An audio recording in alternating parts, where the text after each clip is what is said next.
বিরতির পর স্বাগত। আর কিছুক্ষণের মধ্যেই আরজিকর কাণ্ডের যে অভিযুক্ত তাকে কিন্তু এবার সাজা ঘোষণা করতে চলেছে আদালত। তবে কি সাজা হতে চলেছে, ফাঁসি নাকি যাবজ্জীবন?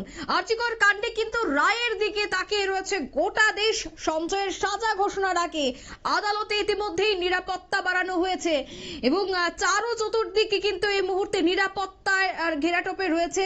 আদালতে প্রত্যেকটি গেটেই থাকছে কলকাতা পুলিশের বিশেষ টিম। কারণ এই আরজিকর নিয়ে আমরা দেখেছিলাম অগাস্ট থেকে প্রতিনিয়ত আন্দোলন, পথে পথে নেমেছিল সাধারণ মানুষ, বিক্ষোভে নেমেছিল এবং ইতিমধ্যেই কিন্তু এই আরজিকর কাণ্ডে সঞ্জয়, যাকে ইতিমধ্যে দোষী সাব্যস্ত করেছে আদালত, তাকে কি সাজা দেওয়া হতে পারে তার দিকে তাকিয়ে রয়েছে গোটা দেশ। কারণ দেখা গিয়েছিল তিলোত্তমার শহরে এই আরজিকর অর্থাৎ অভয়ার এই ঘটনাকে কেন্দ্র করে প্রত্যেকেই কিন্তু চেয়েছিল যে একটা যেন ন্যায় বিচার হোক এবং আজ সেই বিচার হতে চলেছে।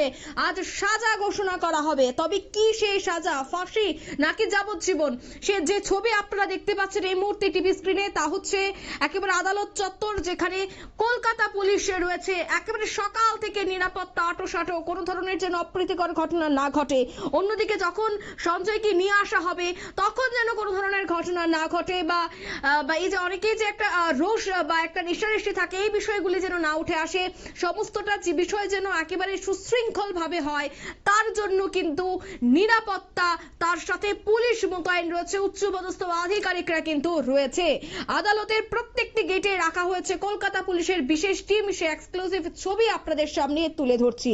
তবে সেই বিষয়ে আমরা যোগাযোগ করেছি জাতীয় মহিলা কমিশনের সদস্য ডক্টর অর্চনা মজুমদারের সাথে। তিনি কি বলছেন এই ঘটনাকে কেন্দ্র করে, শোনাচ্ছি। প্রথম কথা তো সিবিআই তাদের রেকমেন্ডেশন করেছেন এবং সাজাটা কোর্ট দিচ্ছে। এই কোর্টের ওপরেও হায়ার কোর্ট আছে, আরো হয়তো অনেকদিন দেখতে হবে, এটাই হয়তো ফাইনাল নয়। তবে একটা তো ফাঁসির সাজা অন্তত একজনের এইটুকু পাওয়া গেছে।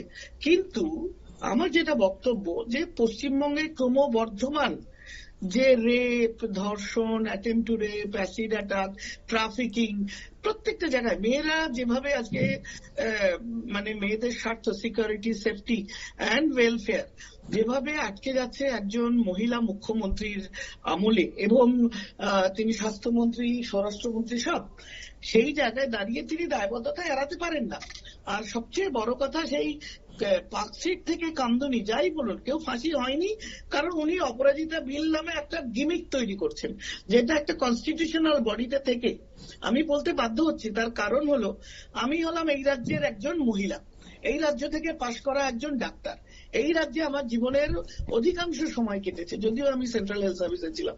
সুতরাং এই রাজ্যের ভালো মন্দ, কলেজ স্টুডেন্ট, ডাক্তার, মহিলা, এগুলোর সঙ্গে আমি ওতপ্রোতভাবে জড়িত। আমি মনে করি রাজ্যে সত্যি একজন মা হিসেবে, একটা ডাক্তার মেয়ের মা হিসেবে আমি কিন্তু ভয় পাই রাত্রিবেলা আমার মেয়েকে হাসপাতালে ডিউটি করতে। আমি বন্ধ করে দিয়েছি দিনের বেলা ডিউটি। কি করবো? আমার রাজ্য আমাকে সিকিউরিটি দিতে পারছে না, আমার সরকার আমাকে, আমার মেয়েকে রাত্রে ডিউটি করবে নিরাপত্তা দিতে পারছে না।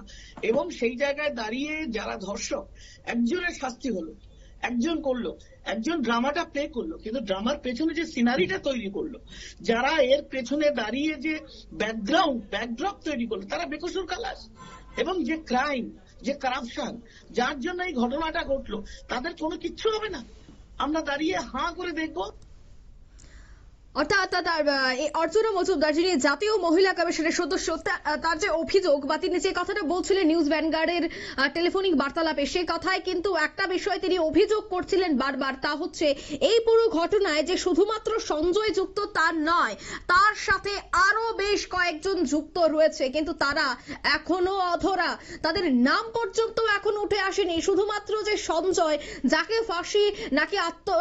ফাঁসি নাকি যাবজ্জীবন দেওয়া হবে, এই বিষয়টা নিয়ে যখন একাধিক মহলে চর্চা চলছে, সেই সময় কিন্তু অর্চনা মজুমদার তিনি বলছেন শুধুমাত্র সঞ্জয় নয়, এই যে ধর্ষণ কাণ্ড, এই যে অভয়ের উপর অত্যাচার করা হয়েছিল, এই পুরো ঘটনায় আরো বেশ কিছু মাস্টার মাইন্ডরা যুক্ত রয়েছে, প্রভাবশালীরা যুক্ত রয়েছে, কিন্তু তারা এই সঞ্জয়ের পেছনে থেকেই আড়াল হয়ে যাচ্ছে। তারা এখন আর হাইলাইট করছে না বা হাইলাইটে আসছে না, তাদেরকে লুকিয়ে ফেলা হচ্ছে।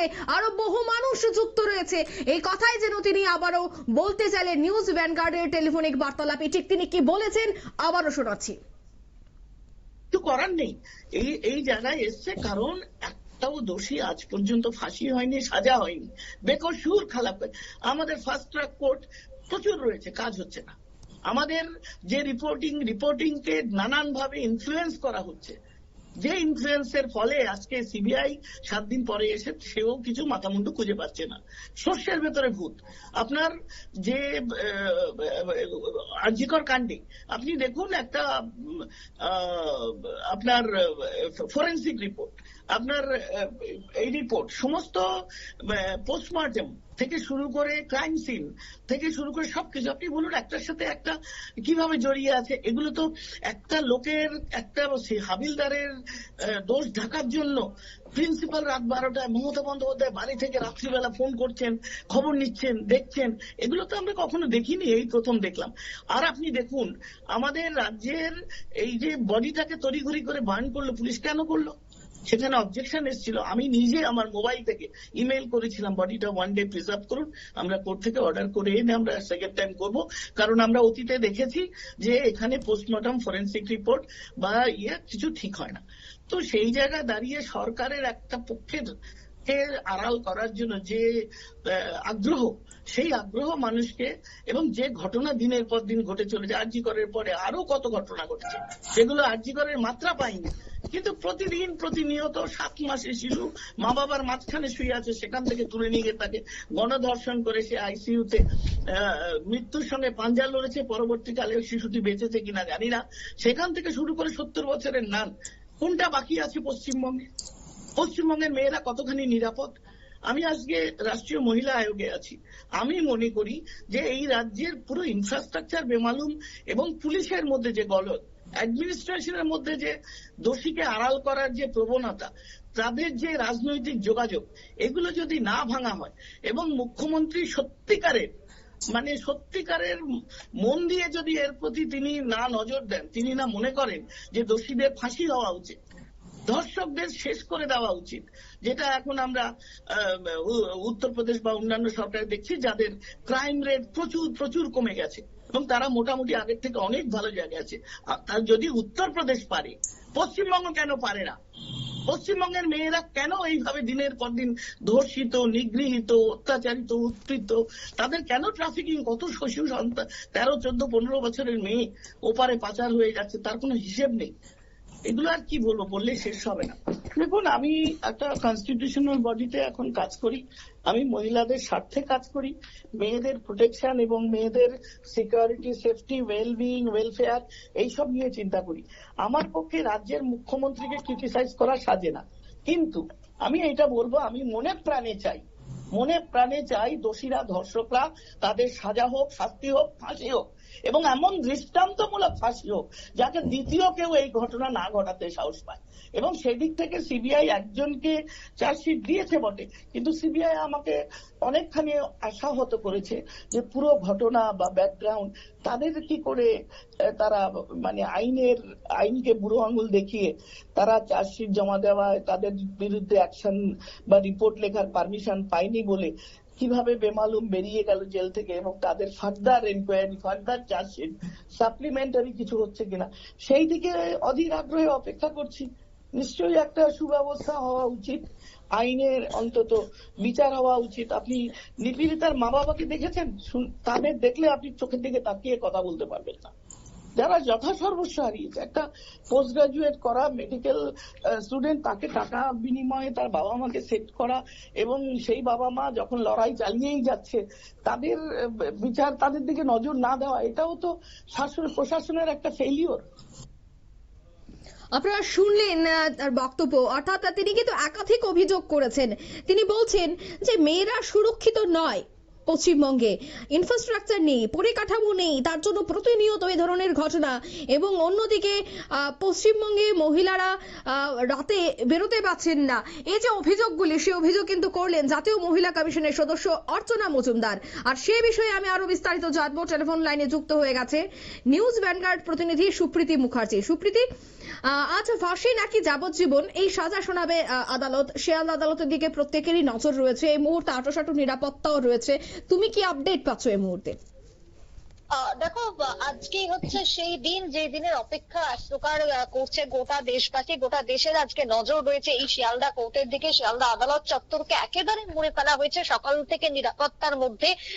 বলতেই পারো যে নিরাপত্তার দুর্গে পরিণত হয়েছে আজকে এই শিয়ালদা তোমার কোর্ট চত্বর। এবং সেই জায়গায় দাঁড়িয়ে আজকের যে তোমার দিন, বিশেষ করে আজকের দিনের জন্য যে সাজার লড়াই করেছিল গোটা দেশবাসী, যে আরজি করের এই তরুণী চিকিৎসকের ধর্ষণের পর খুন কাণ্ডে সর্বোচ্চ সাজা হোক তোমার অভিযুক্তের। ইতিমধ্যেই দেখো, সিবিআই তদন্তের পর শিয়ালদা কোর্ট যে রায় আগের দিন দিয়েছে তাতে করে কিন্তু তোমার সাজা ঘোষণা করা হয়েছে। কিন্তু আজকে যে চূড়ান্ত রায়, সেই চূড়ান্ত রায়ের দিকেই অপেক্ষা কিন্তু রয়েছে গোটা বিশ্বেরও। কারণ বিশ্বেরও বিভিন্ন জায়গায় জায়গায় আমরা দেখেছিলাম এই প্রতিবাদের আওয়াজ, কোথাও রাত দখল, কোথাও তোমার ভোট দখল, কোথাও দিন দখলের মতন কর্মসূচি পালন হয়েছিল। সুতরাং আজকের দিনে কিন্তু, আজকের দিনের এই যে কেস, এটা কিন্তু অত্যন্ত সেন্সিটিভ, যেটা এই মুহূর্তে বলাই বাহুল্য। দেখো, সঞ্জয় রায়ের যে সাজা ঘোষণা হচ্ছে আর কিছুক্ষণের মধ্যে, সময় ক্রমশ এগোচ্ছে, 12টা 19 বাজে এখন, 12:30 থেকে শুরু হয়ে যাবে সমস্ত প্রক্রিয়া। এবং তারপর বেলা 2টোর পর কিন্তু একেবারে চূড়ান্ত তোমার রায় ঘোষণা করে দেবেন তোমার বিচারক মিস্টার দাস। এবার সেই জায়গায় সেই কারণে নিরাপত্তার বলয়ে মুড়ে ফেলা হয়েছে শিয়ালদার যে আশপাশে সমগ্র এলাকা রয়েছে। কারণ ইতিমধ্যে গতকালকেও একটি কলকাতা পুলিশ কমিশনারের কাছে টুইট করা হয়েছিল অভয়া মঞ্চের পক্ষ থেকে, বিভিন্ন সংগঠনের পক্ষ থেকে, কিন্তু জমায়েতের কিন্তু কোনো অনুমতি আজকে মেলেনি। সকাল থেকে শিয়ালদা কোর্ট চত্বরে প্রায় 500 পুলিশ কর্মী এই মুহূর্তে মোতায়েন করে দেওয়া হয়েছে। তোমার সেই জায়গাতে রয়েছেন 2জন ডিসি পদমর্যাদার আধিকারিক, সেই জায়গাতে রয়েছেন। এছাড়াও যদি বলি, তোমার অ্যাসিস্ট্যান্ট কমিশনার রয়েছেন ইতিমধ্যে 5 জন। শিয়ালদা আদালতের যে তোমার চত্বর রয়েছে, সেই চত্বরে যেদিকেই চোখ যাচ্ছে শুধুই তোমার পুলিশ কর্মীদের, পুলিশে 6 লাখ এক প্রকার। এএসআই পদমর্যাদার যে সমস্ত আধিকারিকরা রয়েছেন তাদের মধ্যে প্রায় 31 জন রয়েছেন এই মুহূর্তে। তোমার এএসআই পদমর্যাদার আধিকারিক তোমার রয়েছেন 39 জন, কনস্টেবল রয়েছেন 299 জন, মহিলা পুলিশ কর্মীরা রয়েছেন প্রায় 80 জন। সব মিলিয়ে 500 জন পুলিশ কর্মী ইতিমধ্যে শিয়ালদা কোর্ট চত্বরে কিন্তু মোতায়েন করা হয়েছে। এই যে তোমার পুলিশের যে সংখ্যাটা আমরা এই মুহূর্তে পাচ্ছি, তাতে তুমি বুঝতেই পারছো, আন্দাজ করতে পারছো যে কতটা পুলিশ প্রোটেকশনের মধ্যে রয়েছে এই মুহূর্তে তোমার শিয়ালদা কোর্ট চত্বর। দেখো, ফাঁসি না যাবজ্জীবন, এই প্রশ্নই কিন্তু এখন সকলের মধ্যে ঘুরপাক খাচ্ছে। তারই সাথে তোমার দেখো, এখনো পর্যন্ত জুনিয়র চিকিৎসকরা তারা কিন্তু জানাচ্ছেন যে শুধুমাত্র সঞ্জয় রায় নয়, সঞ্জয় রায়ের পাশাপাশি আর যারা যারা রয়েছেন মাথারা, তাদেরকে ধরে এনে সর্বোচ্চ শাস্তি প্রদান করতে হবে। দেখো, ইতিমধ্যেই সাজা ঘোষণার আগ মুহূর্তে দাঁড়িয়ে আদালত চত্বর কিন্তু একেবারে মুড়ে ফেলা হয়েছে তোমার নিরাপত্তার বলে। সুতরাং এই যে আজকের দিনে অভয়ের যে তোমার শাস্তি, সেই শাস্তি কিন্তু বিভিন্ন কিছুর উপর নির্ভর করছে, বিভিন্ন বিষয় কিন্তু আজকে থাকছে। তারই সাথে ইতিমধ্যে কোর্ট চত্বরে তোমার পৌঁছে গেছেন অভয়ের বাবা মা। তারাও কিন্তু একইভাবে বলছে সঞ্জয় রায়ের পক্ষে একা এই কাজ করা সম্ভব নয়, এর পেছনে কোনো বড় প্রভাবশালী মাথা কাজ করছে। সিবিআই তদন্তে কিন্তু তারা এখনো পর্যন্ত খুব একটা খুশি নয়। অন্যদিকে চিকিৎসকদের একটা অংশও কিন্তু এই একই দাবি তুলছেন। কিন্তু যাই হোক না কেন, আজকে আদালত চত্বরে শুধুমাত্র অভয়ের বাবা মা সহ তার পরিবারের 2-1 জন সদস্য ছাড়া কাউকে কিন্তু অ্যালাউ করা হয়নি। কোন রকমের কোন জমায়েত আজকে করতে দেওয়া হচ্ছে না। তার জন্য পুলিশ ব্যারিকেড নিয়ে দাঁড়িয়ে রয়েছে। প্রিজন ভ্যান কিছুক্ষণ আগেই যখন ঢুকলো তখনও আমরা দেখলাম চারিদিকে নিরাপত্তার ছবিটা। দেখো, দোষী সাব্যস্ত হয়েছে ইতিমধ্যেই তোমার এই সিভিক ভলেন্টিয়ার সঞ্জয়ের আজকের যে শেষ যে তোমার সমর্থন পক্ষ, সেই আত্মসমর্থনের সুযোগ দেওয়া হবে একবার শেষ মুহূর্তের জন্য। এবং সেই সময় সে কি বলবে সেটাই কিন্তু নির্ভর করছে। যদিও সে যাই বলুক না কেন, তার কিন্তু চূড়ান্ত সাজা হবে, সেটাই কিন্তু ইতিমধ্যে আগের দিনই তোমার জানিয়ে দিয়েছিলেন এই রায়ের, এই কেসের যিনি তোমার জাজ রয়েছেন। এবার সেই জায়গায় দাঁড়িয়ে দেখো, তিনি কিন্তু এর আগেও জানিয়েছিলেন যে সঞ্জয় রায় গতদিন শনিবার দিন, দেখো মনে থাকবে, আমরা এই সংক্রান্ত খবরও পড়েছিলাম, সঞ্জয় রায় যখন সাজা ঘোষণা হয়ে গেল, 3টে ধারা তোমার 64, 66 এবং 103-1, এই যে 3টে ধারা রয়েছে, ধর্ষণ, খুন এবং ধর্ষণের পর মৃত্যু, এই 3টে ধারাতেই কিন্তু সঞ্জয় রায়ের সাজা ঘোষণা করা হয়। তখন কিন্তু সঞ্জয় রায় যেটা বলেছিল যে আমি একা এই কাজ করিনি, আমি যদি করতাম আমার গলায় রুদ্রাক্ষের মালা রয়েছে, সেই রুদ্রাক্ষের মালা ছিঁড়ে যেত, কোনো ক্ষয়ক্ষতি হতো আমার, কিন্তু সেই জায়গাতে দাঁড়িয়ে আমার কিছু হয়নি। সুতরাং এই পুরোটাই হচ্ছে সাজানো, এমনই কিন্তু বারবার সে বলতে চেয়েছিল। যদিও সেই জায়গায় তোমার তোমার বিচারক যিনি ছিলেন অনির্বাণ দাস, তিনি কিন্তু তখনই থামিয়ে দেন তাকে, এবং তারপরেই জানানো হয় যে শেষবারের মতন তার কথা শোনা হবে আজ, অর্থাৎ সোমবার, এবং এই 12:30 থেকে যে শুনানি শুরু হয়ে যাবে, 12:30টার মধ্যে তার কথা শোনা হবে একবার, এবং দুপুর 2:30টার পর কিন্তু তার কি সাজা হচ্ছে। দেখো, এই মুহূর্তে ক্যাপিটাল তোমার শাস্তির দাবি কিন্তু উঠে আসছে সর্বোচ্চই, এবং ক্যাপিটাল শাস্তি মানেই তোমার যে দুটি রয়েছে সেই দুটোর মধ্যে যে কোনো একটা তার সাজা হতে চলেছে। আজকের দিনে সেই রায় কিন্তু ঘোষণা হবে। দেখো, একেবারে পৈশাচিকতার যে একেবারে চরম নিদর্শন ঘটে গিয়েছিল পশ্চিমবঙ্গের বুকে, যে ঘটনায় কিন্তু গোটা দেশ গোটা বিশ্ব নড়ে চড়ে বসেছিল, তাই আজকে তোমার এই হত্যাকাণ্ডের সর্বোচ্চ সাজা ঘোষণা হতে চলেছে, এবং তার সাথে তোমার আরো যাতে যারা রয়েছেন অভিযুক্তরা তাদেরকেও যাতে খুঁজে বের করে তোমার এই ঘটনার সাথে তোমার সাজা দেওয়া হয়, সেই দাবিও কিন্তু আজকে উঠতে শুরু করেছে। তবে শিয়ালদা কোর্ট চত্বরে কিন্তু এই মুহূর্তে দাঁড়িয়ে কঠোর নিরাপত্তা, কোনো প্রকারে জমায়েত নেই। এই মুহূর্তে দাঁড়িয়ে যে ছবি কিন্তু উঠতে শুরু করেছে। অঙ্কিতা, ধন্যবাদ সুপ্রীতি। অর্থাৎ আদালতের প্রত্যেকটি গেটেই থাকছে কলকাতা পুলিশ, অন্যদিকে নিরাপত্তার ঘেরাটোপ, ফাঁসি নাকি যাবজ্জীবন, সেই রায়ের দিকে তাকিয়ে রয়েছে গোটা দেশ। সঞ্জয় সাজা ঘোষণার আগে আদালত চত্বরের যে আশপাশের ছবি আপনারা দেখতে পাচ্ছেন, শিয়ালদা আদালত, সেই চত্বরে কিন্তু প্রচুর পরিমাণে ভিড়। সেখানে অভয়ার যারা নিকট আত্মীয় থেকে শুরু করে তার যে বন্ধুরা রয়েছে, প্রত্যেকেই কিন্তু ধীরে ধীরে এবার আসতে শুরু করেছে শিয়ালদা চত্বর, এবং চরম যেন শাস্তি দেওয়া হয়। এবং শুধুমাত্র যে সঞ্জয় এই ঘটনার সাথে যুক্ত তা নয়, তার সাথে আরো বেশ কয়েকজন যুক্ত রয়েছে, তাদের নামও কি বেরিয়ে আসবে আজকের এই সাজা ঘোষণার পরপর, তা নিয়েও কিন্তু এখন একটা কৌতূহল জাগছে প্রত্যেকের মধ্যে। যাই হোক, আমাদের আরো কিছুটা সময় অপেক্ষা করতে হবে, তারপরে কিন্তু আদালতের সেই চূড়ান্ত রায় সম্পর্কে জানতে পারবে গোটা দেশ। নিয়ে নিচ্ছে এই মুহূর্তে ছোট্ট একটি বিজ্ঞাপন বিরতি।